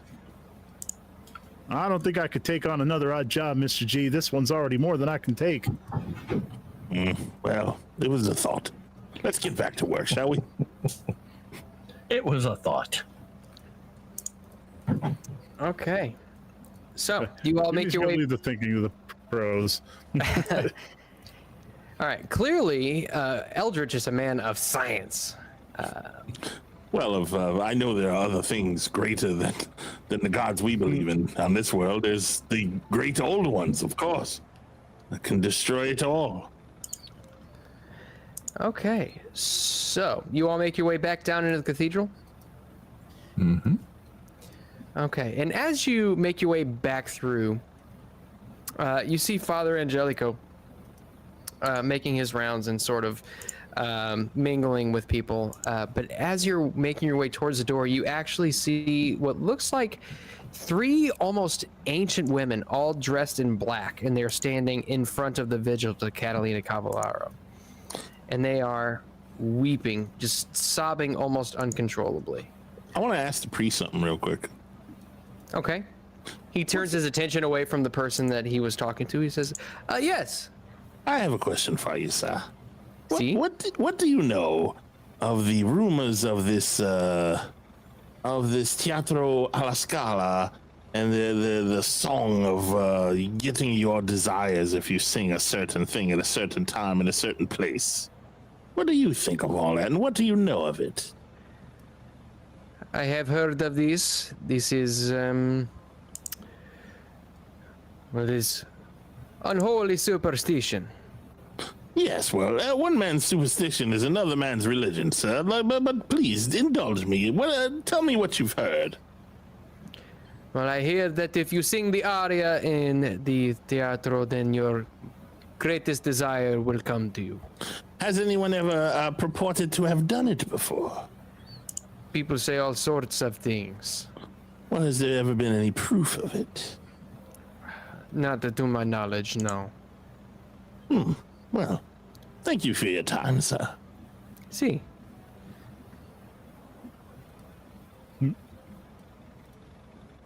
Okay. We can go back to Broads in Black. The Broads in Black. Broads. Okay. You can see that they are Broads in. That is a good band name. You can see that they are currently weeping and lighting candles for Cavallaro's return. Well, is anyone going to talk to them? Not me. I'll do it. I knew you would. I'm kidding. I think Jimmy's the last person who should talk to them. Clay was about to head over there, but then Jimmy said that. Unless Jimmy didn't say that. I'm going to retcon that Jimmy did not say that because, like I said, Jimmy shouldn't talk to them. Okay, then Clay is the person who's heading over because being a person who reads a lot of fairy tales and things, 3 women dressed in black is right up his alley. And he's just going to go over to them and be as charming as possible. Go get him, you whore son. Ask them what they're interested in specifically in her and why they're so bereft. You can see that as they're weeping, they kind of turn towards you one by one, and they respond in Italian. Per favore, la schiacci.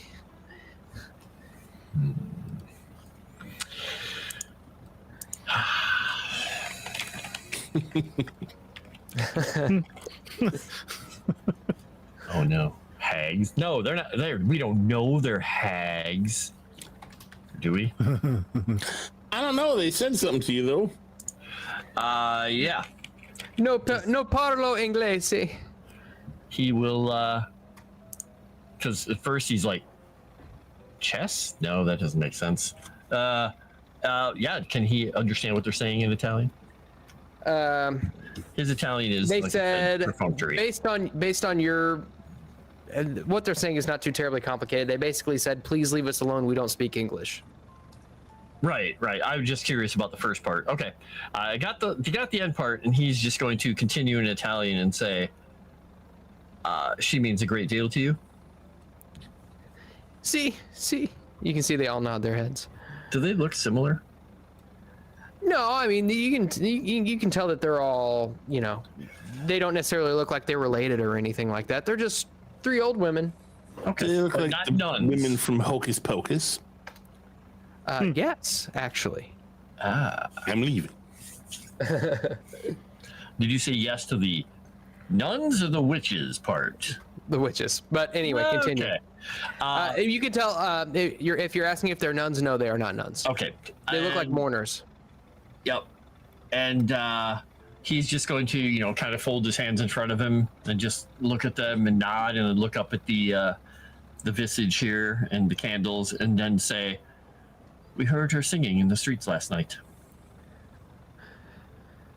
They look at you kind of quizzically as if they don't know what you're talking about. Yes. It was unearthly. Many people over there heard it.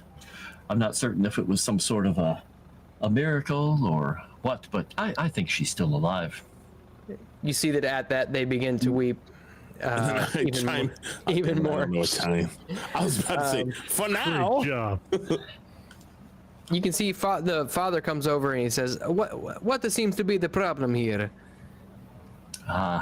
Just commiserating about her loss, and I was trying to reassure them that we think that she's still alive. In fact, we heard her singing in the streets last night.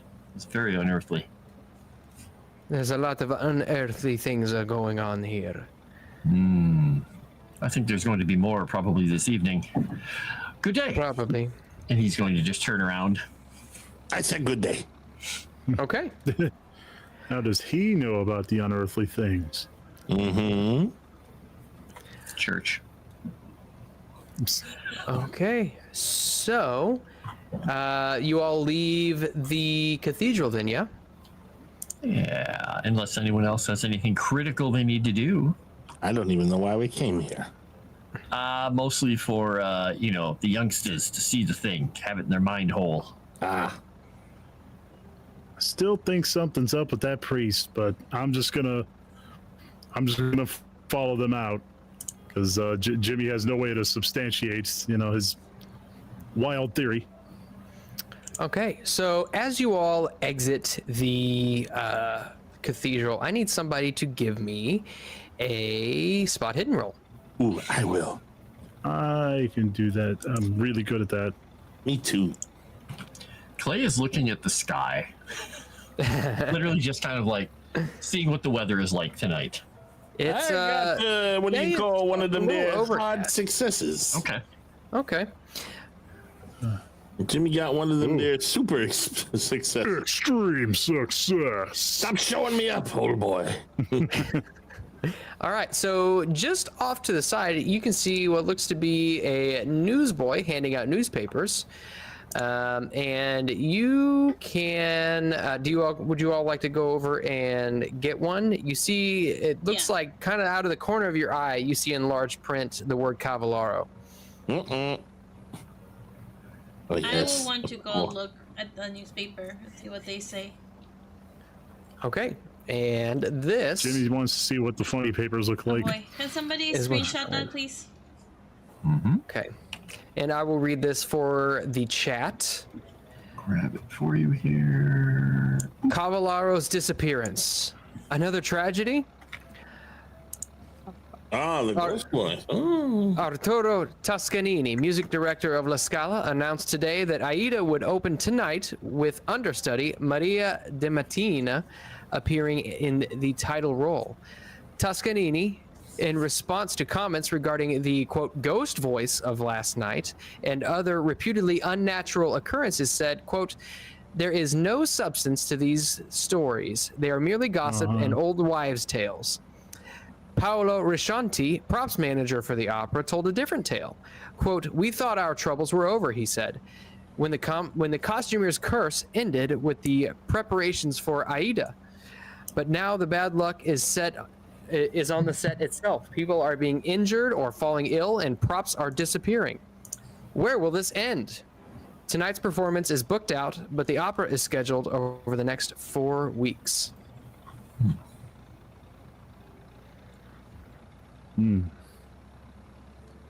So that, okay. So we didn't just imagine that. This says we did. They say Flynn's that just smiling. other people, when the costumer's curse ended, what does that mean? Costumer's curse? You don't know. The article doesn't say. But now the bad luck is on the site itself. Okay, maybe can we ask the people around us if they can tell us what this costumer's curse is? I'm sure they would know. We might not, but maybe they would know. The people around who are buying the newspaper and reading it. You ask a couple of people, and they don't seem to know what exactly the details are.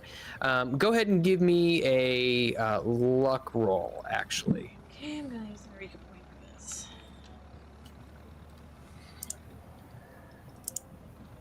Alright, I got a 20. Oh, it showed up. Okay. Yeah, Very it was nice. like bonk. Very nice. A hard success. Okay. So you do find one individual who said that he had heard rumors that people who work with the costumes specifically, basically they haven't been able to keep a costume designer for more than 3 months. They tend to fall ill and suffer, profound disillusionment. And illnesses include, pneumonia, consumption, gastrointestinal, gastroenteritis, asthma, appendicitis, just all kinds of different ailments that specifically seem to target costumers.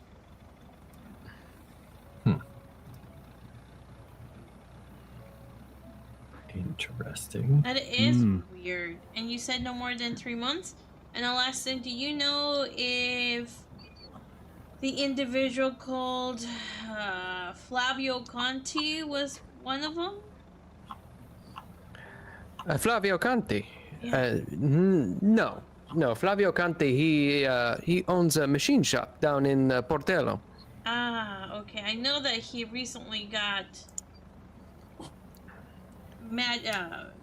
recovered what seemed to be a miraculous cure. See. Alright, thanks. I'll tell the group what I found out. That sounds rather sinister. But it doesn't, is it, what I'm trying to figure out is if they're trying to stop the actual production so they can do their production, or if they are just preying upon the people here, or something with them is preying upon the people here. Perhaps the mist. Okay, we do have 12 minutes, Moss. Yeah, I was getting to it. Is there anything else that you would like to do before we end the session? I don't think so. Okay, so what else is your next course of action, would you say? I think we have to get ready for this evening because we have tickets to attend, but we're going to attempt to get in the side door ahead of the show, correct? Yeah, and talk to the people and get more information. Yeah, okay. But we do have tickets if we try and get kicked out. Yeah. Maybe someone should pretend to be a costumier and apply for the job. That sounds incredibly foolish. That would get us inside. Would it? Why is everyone And looking talk at me? to the people. Well, someone who can speak Italian, maybe. Okay, so with that, we leave tonight's session, you all standing in front of the cathedral, reading the newspaper. And next course of action, the theater. And with that, we'll go ahead and let's do some improvement rolls. Who haven't I started off with? The Phantom of the Ida. JT, do you want to go first? Wow, I never go first. You always save me for last like a loser. Well, he's not calling you for dinner. I only got 2 things, so I'll go first. Got him. Oh.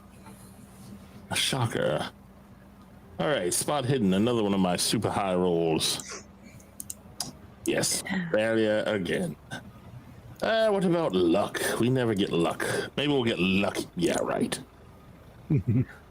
5. Well, there's that. You need to spend more luck, dude. Otherwise, you're never going to improve it. I'm gonna roll my stuff in the meantime. Yeah, go ahead. And JT, go ahead and tag somebody. Oh. Look, your stuff's coming up right away, Sebby. Nice. I'll tag India. I'm sure she has a lot of rules. Well, I had a lot of fails. You did succeed on a library. Oh shoot! Yes, you're right. Let me go ahead and roll that. I failed again. Nice. That means I improve. Yes, indeed. So go ahead and roll a d10. Poop. Sorry, my bad. My bad, guys. My bad. How dare you? 6%. All right, Nice. You're up at 26% for library use. That's better than it was before, and we like that. Okay. Anything else? Nah, no, that was it. Okay, go ahead and roll your luck. Look. Nice. Nice. Okay, so you can also improve your luck. Yes. And that's a D10? Correct. God. Nice. Very nice. Very nice. All right. So go ahead and tag somebody. Chris, go for it, my guy. Alrighty. Okay. I actually have a lot, so here we go. History. Today in history. That's a fail. All right. Nice. Ah. Wow. Okay. Well then. History. Oh, that's right. I can't do that right now. Okay, That's a 20% increase right there. That's true. That's a good way to look use. at it. Man. You know, I had a history and I forgot that I had it. I didn't pick it.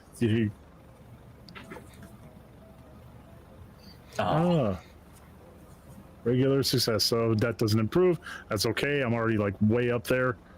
Listen. Extreme success. So that doesn't. Again, Jimmy's a good listener. Ladies, take note. All right. He doesn't get a lot of.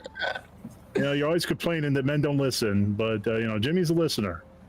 Natural world. That's a fail. All right. So that goes up. Woohoo! Nice. Okay, by 4. Solid 15. Right. Learn more about his lizard friend.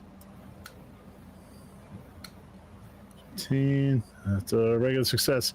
Okay, so I'll roll my luck. And Fail. all right, that's a fail. Get a 10. You need it. Oh God. One. That's not. Wow, a whole 1. Okay, I will tag Frost, I guess.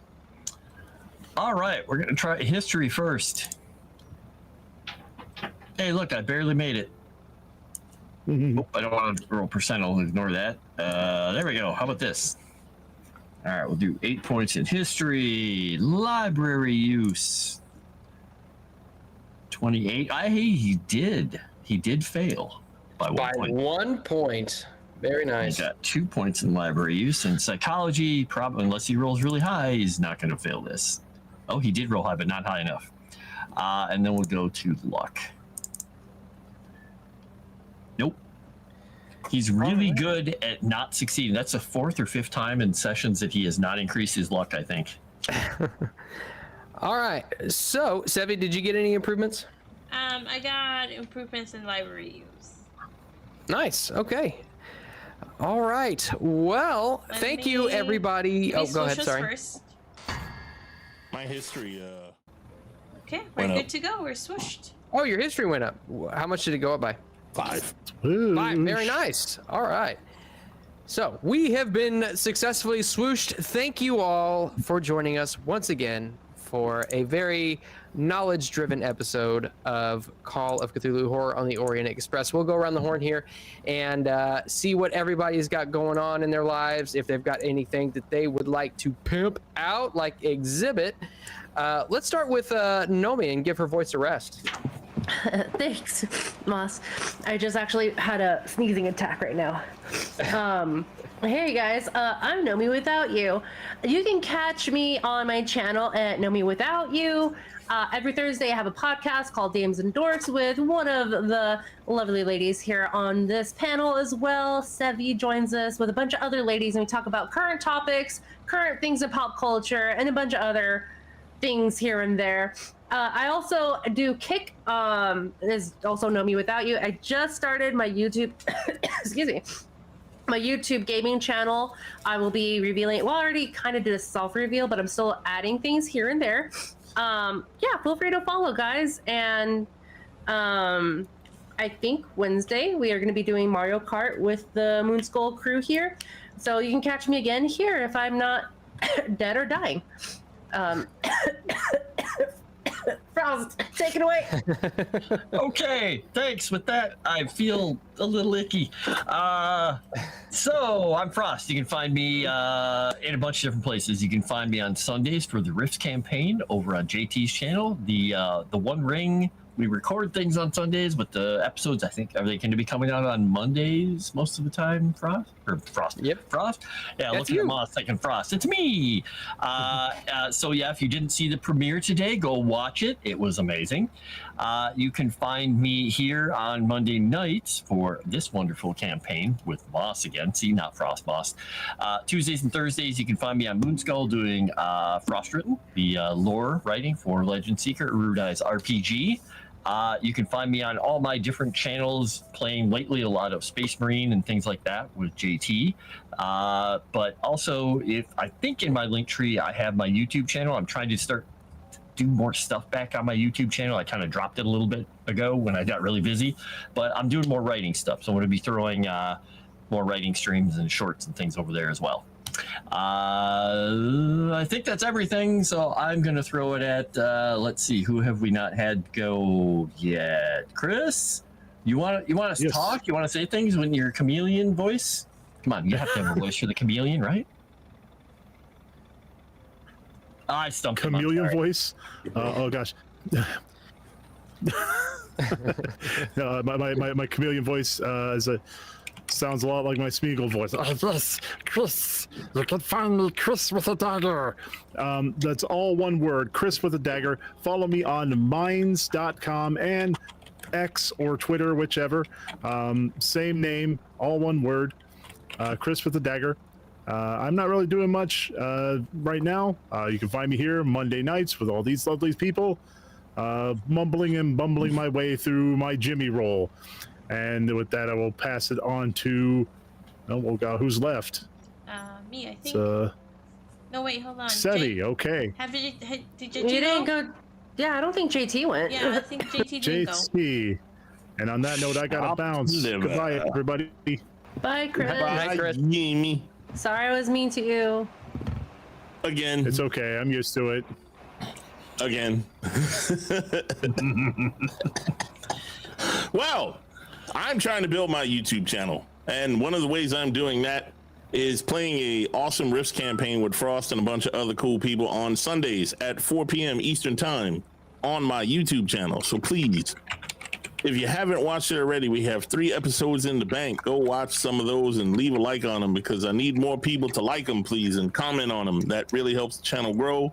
We are trying to get to 500 subs to get it monetized. I would greatly appreciate that. I don't ask much of you more than that right now, because that's what I need the most. And on Mondays back here, and then Tuesdays will be on Tales from the Dragon Tavern Live with JJ and Moss and the rest of the crew, and Biggles and Mega, playing little pirate fellas in a very cool pirate land full of pirate things and ships and monsters and undead horrors and all the things that people seem to like. So please come check us out there on Tuesday nights Dragon's Tavern Live. And then Wednesday night, we will be Mario with Sevi and Nomi and whoever else shows up for that on Moonskull. And then what do we got there? Friday nights on Mummy's Mask, where we fight the mummies and the zombies on G&G Titties channel.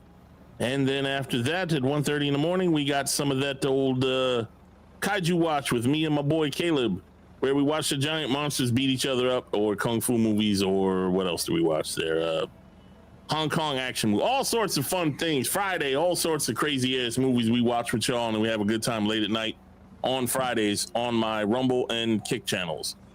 And that is about it. Please go join my Discord and check out my merch store. We got really cool stuff in there from all the different shows that I'm on. I got frog stuff, riff stuff, pretty much everything but Mummy's Mask stuff, because that's not my jam. So I will give it to Sevi. Kitty, you all right? All right. Well, hello everyone. I am Sevi. You can usually find me at Geeks and Gamers Tabletop on Thursdays for March of the Dragon Queen, Fridays for Mummy's Mask, and Saturdays for Crimson Throne. Then you can find me over at Moonskull, Saturdays for Star Wars, and Mondays for Call of Cthulhu. What is happening this week is we will be doing Mario Kart on Wednesday. And we have as our guests so far Nomi, Smoo, JT, Commander N, Frost. I am Frosted, yes, I believe.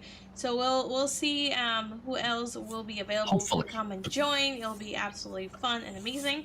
And Friday for Whiskey and Wine, we will be playing Star Wars Old Republic. So if you want to come and play with us and troll us while we're playing, feel free to boot up your game and play with us. And then Sunday, I finished the game that I was playing, the horror game, so I wasn't entirely sure what I'm gonna do. I think I might continue building the Legos, or I might try to find a new scary game to play. Also, I finished the Warhammer campaign, and that was so fun and exciting. So I will probably be doing some battles and stuff, so keep your eyes peeled for that. So depending on what happens, I might be playing that. I think that's it. I will pass it over to Moss. Oh, and then lately, again, thank you so much for helping us reach over 3,600 subs. That is absolutely amazing. You guys are amazing. Don't forget to like this stream and leave a comment. All of those likes and comments make a big difference for us in game. So thank you for doing that, and please don't forget to do that, and I'll pass it to us. Yes, 71 likes last week. We need to get to 72, and that gets all these guys bonus dice. You want to help them out, don't you? You like their characters, don't you? But yeah, go ahead and leave a like if you haven't already. Wait till after the stream is over in just a couple of minutes and leave a comment as well, because that really that also helps the algorithm. You can find me obviously running this game on Monday nights, Tuesday nights over on Tales from the Dragon's Tavern for Smoke and Barrel, just as JT said. Wednesday nights, every other Wednesday night for Wednesday After Dark. I'm a part of that panel. Thursdays every week over on Geeks and Gamers Tabletop for March of the Dragon Queen. Saturdays for Star Wars right here on Moonskull. And as Frost was saying, please do go and check out Fear of Ages Past. That's the new One Ring campaign that we just dropped the first episode for today. I'm looking at it right now. We're already up over 100 views, and I honestly couldn't be more elated about that. I'm super proud of it, and I really genuinely appreciate everybody who's gone and checked it out. If you haven't checked it out, please do yourself a favor and go and do so, because even if you're not a huge fan of Lord of the Rings, it's just a good time. So, and it's pretty intense. So I think that's all I've got for you. Like I said, like, comment, subscribe if you haven't already. And with that, I bid you adieu, auf Wiedersehen, Gesundheit, and God bless. Bye, everyone.